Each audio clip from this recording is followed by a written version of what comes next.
අයබෝවන් අපි අද දවසේ සාකච්ඡා කරන්න බලාපොරොත්තු වෙන්නේ සංකරණ හා සංයෝජන කොටස.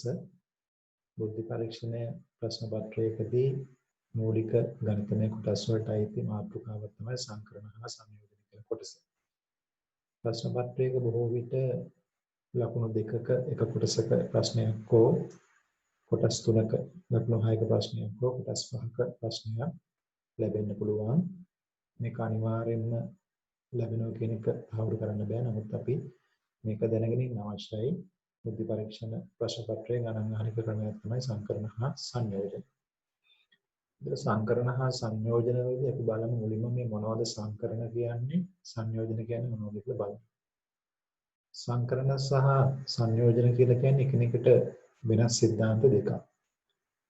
සංකරණ අපි දන්නවා permutation, සංයෝජන කියලා කියන්නේ combination. permutation කියන වචනේ p අකුර පාවිච්චි කරනවා, combination කියන වචනේ c අකුර පාවිච්චි කරනවා. එතන මේ සංකරණ කියලා කියන්නේ වෙනස් පිළියෙල කිරීමක්. මොනවා හරි ද්‍රව්‍ය ටිකක්, වස්තුන් ටිකක්, අයිතම ටිකක් එකවර හෝ කොටසක් හෝගෙන පිළිවෙලක් සලකා පිළිවෙල කිරීම සිදු කරනවා අපි ඒකට කියන සංකරණ. සංයෝජන කියන්නේ ඊට එහා ගියපු කාරණය. සංයෝජන කියලා කියන්නේ තේරීමක්.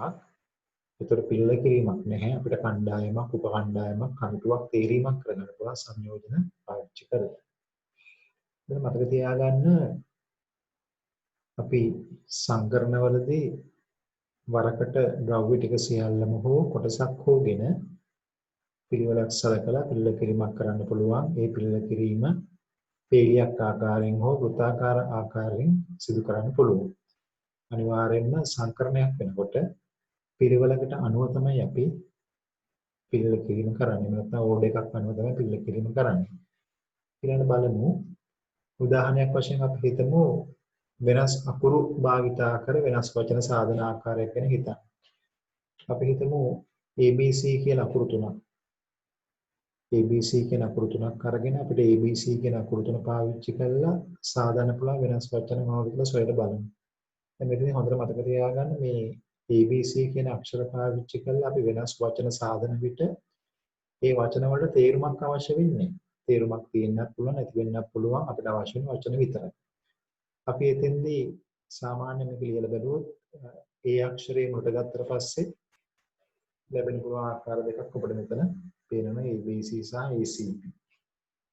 අපි ඊළඟ B අක්ෂරය මුලට ගත්තොත් BAC සහ BCA කියන ආකාරය තමයි මෙතන ලැබෙන්න ඕනේ. BAC BCA ආකාරයට B අක්ෂරය මුලට අරගෙන සකස් කරගන්න පුළුවන්. C අක්ෂරය මුලට ගත්තොත් CAB CBA ආකාරයේ විදිහට සකස් කරගන්න හැකියාවක් තියෙනවා. එහෙනම් අපිට පේනවා එක අක්ෂරයක් මුලට ගත්තට පස්සේ අවස්ථා කීපයක් තියෙනවා. ඒ අනුව අපිට පේනවා ABC කියන අක්ෂර තුන මුලට ගත්තට පස්සේ එකිනෙකට වෙනස් ආකාර 6ක් ලැබෙනවා. මේ ආකාරයේ වෙනස් පිළිවෙල කිරීමක් අපි සංකරණයක් වශයෙන් හැඳින්වනවා. නැවත උදාහරණයක් සලකන්න. දැන් මේ දිනවල ඉතාමත් ජනප්‍රිය වචනයක් තමයි FCID කියන වචනය. මේ FCID කියන වචනේ අක්ෂර සියල්ලම අරගෙන අපිට හදන්න පුළුවන් වෙනස් වචන ටික සලකමු. අපි මුලින්ම ලියලා බලමු ලැබෙන වචන වෙනස් වචන මොනවද කියලා. අපිට මේ විදිහ ගන්න පුළුවන්. සාමාන්‍ය මේ ප්‍රතිඵල ලියනකොට අපි යම්කිසි රටාවක් එක තමයි ලියන්නේ. රටාව තමයි කිසියම් අක්ෂරයක් මුලට අරගෙන ලියන්න පුළුවන් සියලුම අවස්ථා ටික ලියුවා. අපිට පේන එහෙමනම් F අකුර මුලට ගත්තට පස්සේ ලියන්න පුළුවන් අවස්ථා 6ක් ලැබෙලා තියෙනවා. ඒ රටාව අනුව C අකුර මුලට ගත්තොත් රටාවන් 6කට වචන ලියා ගන්න පුළුවන්. ඒ ආකාරයෙන්ම තමයි I අක්ෂරය මුලට ගත්තොත් රටාවන් 6කට වචන ලියා ගන්න පුළුවන්. B අක්ෂරය මුලට ගත්තොත් රටාවන් 6කට වචන ලියා ගන්න පුළුවන්. දැන් එන පැහැදිලි එක අක්ෂරයක් මුලට ගත් විට ආකාර 6ක් තියෙනවා. එhmenan ඒ ආකාරයේ වචන අක්ෂර 4ක් තියෙන නිසා අපිට පේනවා අක්ෂර 4 මුලට ගත් විට වචන 4 ගුණ කිරීම 24ක් හැදෙන ප්‍රතිඵලයේ විදියට. ඒතර වෙනස් වචන 24ක් හැදෙනවා. ඒ වචන වලට තේරුමක් තියෙන්න පුළුවන් නැති වෙන්න පුළුවන්. අපි කරේ FCID කියන වචනේ අක්ෂර ටික සියල්ලම අරගෙන හදන්න පුළුවන් වෙනස් වචන සංඛ්‍යාව සැලකුවා. ඔකේ උදාහරණයක්. දැන් අපිට මෙතන එක ප්‍රතිඵලයක් පැහැදිලි වෙනවා. අක්ෂර ප්‍රමාණය වැඩි වෙන විට සෑදෙන සංකරණ ගන්න වැඩි වෙන බව. අක්ෂර 3ක් ඇති විට වචන 6ක් සෑදුණා. අක්ෂර 4ක් තියෙනවා වචන 24ක් සෑදුණා. අක්ෂර 5ක් තියෙනවා වචන 120ක් සෑදෙනවා. ඔය විදිහට අපිට පේනවා අක්ෂර ප්‍රමාණය වැඩි වෙනකොට අයිතම් ප්‍රමාණය වැඩි වෙනකොට වචන සංඛ්‍යාව හෝ සෑදෙන සංකරණ සංඛ්‍යාව වැඩි වෙනවා. ඒකට අපිට මේක ලියලා ලබා ගැනීම ටිකක් අපහසුයි. දැන් ඔබට පෙනේවි අක්ෂර 5ක් ගත්තොත් ප්‍රතිඵල 120ක් වෙනවා. එමුනම් මේක ලියලා ලබා ගන්න කරදරකාරී වැඩක්. අපි ඒක නිසා මේකට කෙටි සූත්‍රයක් හඳුනා ගන්නවා. මේ තමයි සංකරණ පාවිච්චි කරන පළවෙනි සූත්‍රය. මේ සූත්‍රය පාවිච්චි කළා බොහොම පහසුවෙන් අපිට පුළුවන් පිළිවෙල අඳින්න නැතුව පොඩි ගණනය කිරීමකින් ප්‍රතිඵල ලබා ගන්න. එහෙනම් සූත්‍රය බලන්න. එකිනෙකට වෙනස් ද්‍රව්‍යයන් ප්‍රමාණයක් අතුරින් වරකට සියල්ලම ගැන පිළිවෙලක් සලකා පේලිය කළ හැකි වෙනස් පිළිවෙල කිරීම සංඛ්‍යාව ක්‍රමාරෝපිත එන්නේ. මේ සංකේතය කියවන්නේ ක්‍රමාරෝපිත විදියට.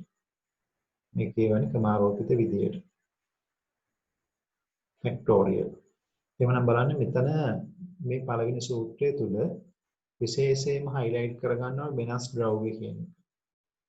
ඊට පස්සේ වරකට සියල්ලම ගැන පිළිවෙලක් සලකා පේලියක හොඳට මතක තියාගන්න වෙනස් ද්‍රව්‍ය වෙන්න ඕන සමාන ද්‍රව්‍ය තියෙන්න බෑ එක සැරේ සියල්ලම ගන්නත් ඕන කොටසක් ගන්න බෑ අනිවාර්යෙන් පිළිවෙලක් සලකන්නත් ඕන මේක පේලියක තමයි පිළිවෙල කිරීම කරන්නේ සමහර ගණන් වලදී අපි ඉදිරියේ සාකච්ඡා කරනවා වෘත්තාකාර විදිහට පිළිවෙල කරන අවස්ථාවල ඒ නිසා වෙනස් ද්‍රව්‍ය වෙන්න ඕන සියල්ලම ගන්නත් ඕන පිළිවෙලක් සලකන්නත් ඕන පේලියක පිළිවෙල කිරීම කරන්නත් අවශ්‍යයි එහෙම ප්‍රතිඵලය වෙන්නේ ක්‍රමාරෝපිතෙන් කියන ප්‍රතිඵලය මේ සංකේතය අපි කියවන්නේ ක්‍රමාරෝපිත විදියට ෆැක්ටෝරියල් කියන ටර්ම් එක තමයි හඳුන්වන්නේ ක්‍රමාරෝපිත.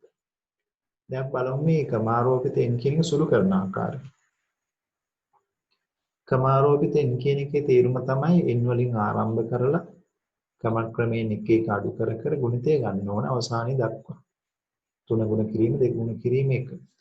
n සඳහා 5යි කියලා කිව්වොත් අපිට දන්නවා 5න් ආරම්භ කරලා ක්‍රමක්‍රමයෙන් එක එක අඩු කරලා 4යි 3යි 2යි 1යි උත්තර 120.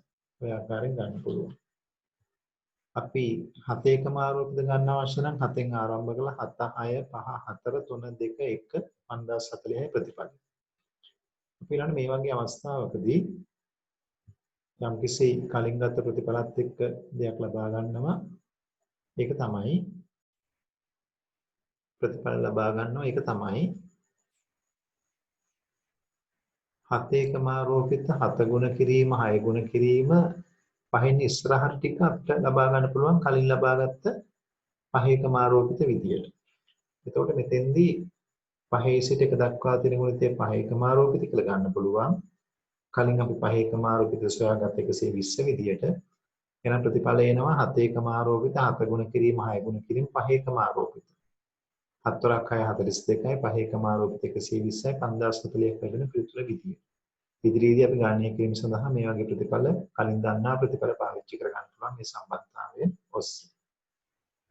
සාමාන්‍යයෙන් මේ මූලික සූත්‍රය පාවිච්චි කරලා පස්සේ මෙන්න අපිට ගැටලු ලැබෙන්න පුළුවන් අවස්ථා. එක අවස්ථාවක් තමයි අපි දැන් සාකච්ඡා කරපු ආකාරයටම අක්ෂර භාවිතා කරමින් වෙනස් වචන සකස් කරන අවස්ථා. ඒ වගේම වෙනස් පින්තූර බිත්තියක පේලියක එල්විය හැකි ආකාරය. අපි හිතමු කාර්යාලයක පුජ්‍යලයන්ගේ පින්තූර පේලියක එල්ලලා තියෙනවා. එහෙම නැත්නම් චිත්‍ර ප්‍රදර්ශනයක චිත්‍ර පේලියක බිත්තියක එල්ලලා තියෙන අවස්ථාව. ඒ වගේම ඡායාරූපය සඳහා සිසුන් පෙළ ගැස්විය හැකි ආකාරය. ආසනයක විවිධ පුජ්‍යලින් වාඩි කරගිය හැකි ආකාරය. වෙනස් කොටි භාවිතයෙන් විවිධ සංඥා නිකුත් කිරීම කළ හැකි ආකාරය. ඒ වගේම තමයි අල්මාරියක හෝ දිවරක වෙනස් ඇඳුම් එල්ලා තැබිය හැකි ආකාරය. අපි හිතමු සතිය දවස් 5ට කාර්යාලය සඳහා යන්නේ කමිස 5ක් අපි එල්ලා තිබෙනවා. සාරි 7ක් එල්ලා තිබෙන වගේ අවස්ථා. අංක භාවිතයෙන් සංඛ්‍යා සදන අවස්ථා. නිරන්තරයෙන්ම මේක ගැන වැඩි අවධානය යොමු කරන්න ප්‍රශ්න පත්‍ර ගොඩක් අහලා තියෙනවා අංක භාවිතයෙන් සංඛ්‍යා හදන අවස්ථා. ඒ වගේම පොත් රාක්කයක පොත් පිළිවෙල කිරීම. එකිනෙකට වෙනස් පොත් හෝ සමාන පොත් අපිට පුළුවන් පුස්තකාලයක් විදිහට පොත් රාක්කයේ පිළිවෙල කිරීම. ඒ වගේම තමයි පහුගිය කාලේ මේ සම්බන්ධව අහලා තිබ්බා විවිධ දොරටු මගින් ඇතුළත් වී විවිධ දොරටු මගින් පිටවන ආකාරය. උදාහරණයක් වශයෙන් හිතුවොත් අපිට ගන්න පුළුවන් වරායේ දොරටු 3කින් ඇතුළත් වී වරායේ පිටවන දොරටු 2කින් මගින් පිටවන අවස්ථා ගන්න. එහෙම නැත්නම් හිතන්න පුළුවන් අධිවේගී මාර්ගයේ කොට්ටාව පිවිසුමේ දොරටු 6ක් තියෙනවා. මාතර ගොඩගම පිවිසුමේ දොරටු 3ක් තියෙනවා. කොට්ටාවෙන් ඇතුළත් වූ රියදුරකට මාතරින් පිටවිය හැකි ආකාර ගන්න කීයද? ඒ වගේ ගන්න. ඒ වගේම සීන් කීපයක් එකවර නාද කරලා නිකුත් කළ හැකි සංඥා ගන්න. සාමාන්‍ය මේ වගේ ඉන්න පුළුවන් රටාවන් ටික. අපි යන්න බලමු. විශේෂයෙන්ම මතක තියාගන්න කෙටි ප්‍රතිඵලයක්. දැන් සාමාන්‍ය බොහෝ ගණන් වල අපිට අවසාන ප්‍රතිඵලය ඉන්නේ 10ට වඩා අඩු ක්‍රමාරෝපිතයක් තමයි ඉන්නේ. අපි ඒක නිසා සාමාන්‍යයෙන් බිඳුවේ සිට 8 දක්වා තියෙන ක්‍රමාරෝපිත ටික ප්‍රතිඵල ටික මතකේ තියාගන්න. සාමාන්‍ය බිඳුවේ ක්‍රමාරෝපිත බිඳුව. 4 ක්‍රමාරෝපිත 24යි. 6 ක්‍රමාරෝපිත 720යි. 7 ක්‍රමාරෝපිත 5040යි. 8 ක්‍රමාරෝපිත 40320යි. මේ ප්‍රතිඵල මතක තියාගන්න. ඒතර හදිස්සියේ අපිට 9 ක්‍රමාරෝපිත ගැන අහුවොත් මේ දන්නා ප්‍රතිඵල වලින් ගන්න පුළුවන් 9 ක්‍රමාරෝපිත කියන්නේ 9 ගුණ කිරීම 8 ක්‍රමාරෝපිත. ඒ 9 ගුණ කිරීම 40320. 10 ක්‍රමාරෝපිත කියන්නේ මේ විදිහටම 10 ගුණ කිරීම 9 ගුණ කිරීම 8 ක්‍රමාරෝපිත. එහෙමනම් 10 ගුණ කිරීම 9 ගුණ කිරීම 8 ක්‍රමාරෝපිත අපි දන්නවා කඩපාඩමින් 40320යි මේක 90 ගුණ කරලා ප්‍රතිඵල ලබා ගන්න පුළුවන්. අපි යමු ගැටලු කීපයකට. පළවෙනි ගැටලුව තමයි පාසලක සිසුන් 6 දෙනෙකු ඡායාරූපය සඳහා පෙළ ගැස්විය හැකි ආකාර ගණන කීයද? මේක ප්‍රායෝගිකව හිතන්න පුළුවන්. ඒතර මේ ඉන්නේ පාසලක වෙනස් ළමයින් 6 දෙනෙක්. මේ ළමයි 6 දෙනා වෙනස් වෙනවා. ඒතර මේගොල්ලෝ ළමයි 6 දෙනාම එක්වර හිට ගන්නවා. වස්තුන්ස් එක එකපාරටම ගන්නවා. ඒකට පිළිවෙලක් සලකලා තමයි ඡායාරූපය සඳහා පෙළ ගැස්වෙන්නේ. අපි සාමාන්‍යයෙන් ප්‍රායෝගිකව දාන උසානුව වෙනස් කරන්න පුළුවන්. උස වැඩිම කෙනා මැදට එන්න පුළුවන්. අනිත් අය දෙපැත්තට දාන්න පුළුවන්. මේ අතර වෙනස් කරන්න පුළුවන්. එහෙම හදාන්න පුළුවන් වෙනස් ඡායාරූප ගාන කියන තමයි අපෙන් අහන්නේ. අපි දන්නවා වෙනස් සිසුන් 6ක් නිසා n සමානයි 6යි. ඒ කියන්නේ 6 ක්‍රමාරෝපිත තමයි ප්‍රතිඵලය. 6 ක්‍රමාරෝපිත කියලා කියන්නේ මේක ගුණ කරාට පස්සේ 120ක් ලැබෙනවා. එහෙම නැත්නම් මම කලින් කිව්ව විදිහට කෙටි ප්‍රතිඵලයේ විදිහට 6 ක්‍රමාරෝපිත කියන 120යි කියන මතය තියා ගැනීම වඩාත් පහසු වෙනවා. මෙන්න දෙවෙනි ගැටලුව. දෙවෙනි ගැටලුව අපිට පේනවා මේ පුස්තකාලයක රැක් එකක පොත් ටිකක් තිබුව අවස්ථාව. එන එකිනෙකට වෙනස් පොත් හතක් රාක්කයක පිළිවෙල හැකි ආකාර ගණන කීයද? පොත් හතක් තියෙන රාක්කයක අපිට පේන මේ තියෙන එක පිළිවෙලක්. මේ විදිහට මේ පොත් හත මාරු කරන්නේ කොහොමද කියන එක තමයි අහන්නේ. එවන අපි දන්නවා n සමානයි 7යි වෙනස් පොත් හතක් තියෙන්නේ. 7 ක්‍රමාරෝපිතය කියන්නේ එක දිගට ප්‍රසාරණය නොකරත් අපි දන්නවා 5040යි ප්‍රතිඵලෙ වෙන්නේ. මෙන්න ගැටලුව අංක 3.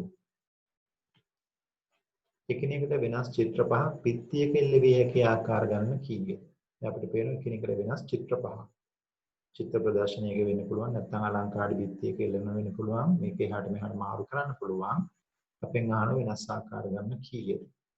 එහෙනම් පැහැදිලි වෙනස් චිත්‍ර පහක් බැවින් n සමානයි 5යි 5 ක්‍රමාරෝපිත කියන්නේ 120යි. මෙන්න ගැටලුව අංක 4. ඔබ දැකලා ඇති දුම්රිය ස්ථානයක ඉන්න දුම්රිය නියාමක කොඩි කීපයක් එක්වර අතර අරගෙන සංඥා නිකුත් කරනවා. එතකොට අපිට පුළුවන් එකිනෙකට වෙනස් වර්ණයන්ගෙන් කොඩි තුනක් එක්වර අරගෙන පිළිවෙල මාරු කර කර සංඥා නිකුත් කරන්න පුළුවන්. අපි හිතමු රතු පාට කොඩියක් තියෙනවා, නිල් පාට කොඩියක් තියෙනවා, කොළ පාට කොඩියක් තියෙනවා. මේ කොඩි තුනම එකපාරට පාවිච්චි කරලා සංඥා නිකුත් කරන්න පුළුවන්. මේ පිළිවෙල මාරු කරන්න පුළුවන්. එතකොට අපෙන් අහන්නේ මේ කොඩි තුනම එකවර පාවිච්චි කරලා පටිපාටියක් සලකලා පිළිවෙල සලකලා වෙනස් සංඥා කීයක් නිකුත් කරන්න පුළුවන්ද? එහෙනම් අපි දන්නවා වෙනස් කොටි තුනක් නිසා n සමානයි 3යි. ප්‍රතිඵලයේ වෙන 3 ක්‍රමාරෝපිත පිළිතුර වෙන්නේ 6. මෙන්න පස්වෙනි ගැටලුව. පස්වෙනි ගැටලුවේදී බලමු අංක ටිකක් භාවිතා කර සංඛ්‍යා හදන්න පුළුවන් වෙනස් ආකාර ගන්න කොහොමද ගන්න කියන කාරණය. සාමාන්‍යයෙන් ගණන් වල මේ රටාවේ ගණන් නිරන්තරයෙන් දකින්නට ලැබෙනවා. 2 3 5 කියන අංක තුනම එකවර ගෙන සෑදිය හැකි වෙනස් සංඛ්‍යා ගාන කීයද? සාමාන්‍ය මතක තියාගන්න අපිට අංක භාවිතා කරලා සංඛ්‍යා හදන්න පුළුවන් ආකාරයේ ගණන් වලදී එක ක්‍රමවේදයක් තමයි මේ අංක තුන පාවිච්චි කරලා සංඛ්‍යාවේ හැදෙන ආකාරය පිළිටීමක් වශයෙන් ලියා ගන්න පුළුවන්. කොටු වශයෙන් ගන්න පළවෙනි පිළිටීම, දෙවෙනි පිළිටීම, තුන්වෙනි ස්ථාන. එතකොට අපිට පැහැදිලි 2 3 5 කියන අංක තුනම එකවර ගන්නව නම් අපිට කියන්න පුළුවන් ඒකෙන් ලැබෙන කුඩාම සංඛ්‍යාව වෙන්නේ 235. විශාලතම සංඛ්‍යාව වෙන්නේ 532. එතකොට මේ 235 සහ 532 අතර තමයි මේ සියලුම සංඛ්‍යා ටික තියෙන්නේ.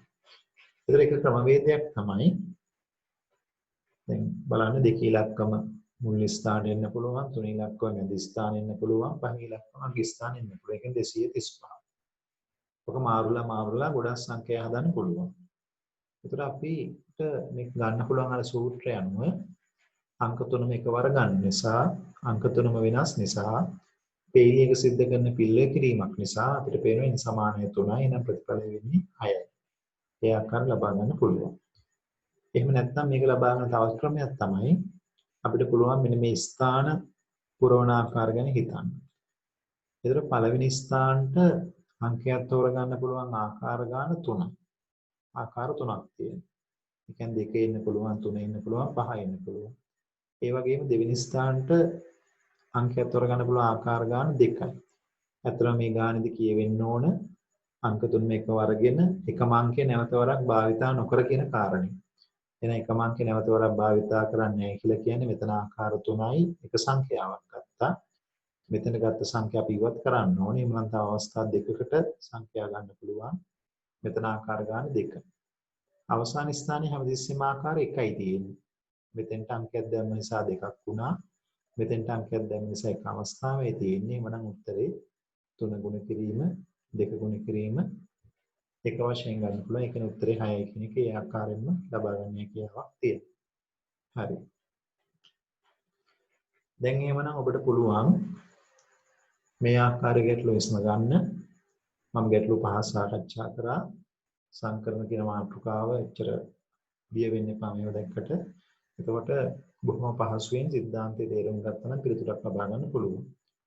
ඔබට දුර බැහැර ප්‍රදේශයක ඉන්නවා ඔබට පන්ති යෑමට කාලය නැත්නම් මේ වගේ වීඩියෝ අපිට මාර්ගගත විදිහට Zoom app එක ඔස්සේ ඔබට සම්බන්ධ වෙන්න පුළුවන් සජීවීව සම්බන්ධ වෙලා ඔබට මේක හදාරන්න පුළුවන් මේ ගණන් හදන අවස්ථාව පිළිබඳව. ඒතර ඒ පිළිබඳ විස්තර අපි දාලා තියෙනවා. ඒ වගේම තමයි අපි දන්නවා කළමනාකරන සේවා නිලධාරී විභාගය මේ දිනවල වෙසට් වෙලා තියෙන ඒ සඳහා අපගේ පාඨමාලාවන් මේ කියන ස්ථානවල තියෙන ඔබට පුළුවන් ඒකට සහභාගී වෙලා මේ ආකාරයේ ප්‍රසන්ටේෂන් විදියට බොහොම නිර්මාණශීලී විදියට බොහොම අලංකාර විදියට විෂය තෝරා බේරාගෙන ජයග්‍රාහකෙක් වෙන්න. එහෙනම් මෙම කොටස ඔබ නැවත වතාවක් කියවලා බලන්න. අපි ඊළඟ පාඩමකින් නැවත හමු වෙමු සංකලන දෙවෙනි අවස්ථාව. එතකන් ඔබ ගැටලු සොයාගෙන ගැටලු හදන්න බලන්න මේ ක්‍රමවේද පාවිච්චි කරන්න. ඔබට ජය වේවා.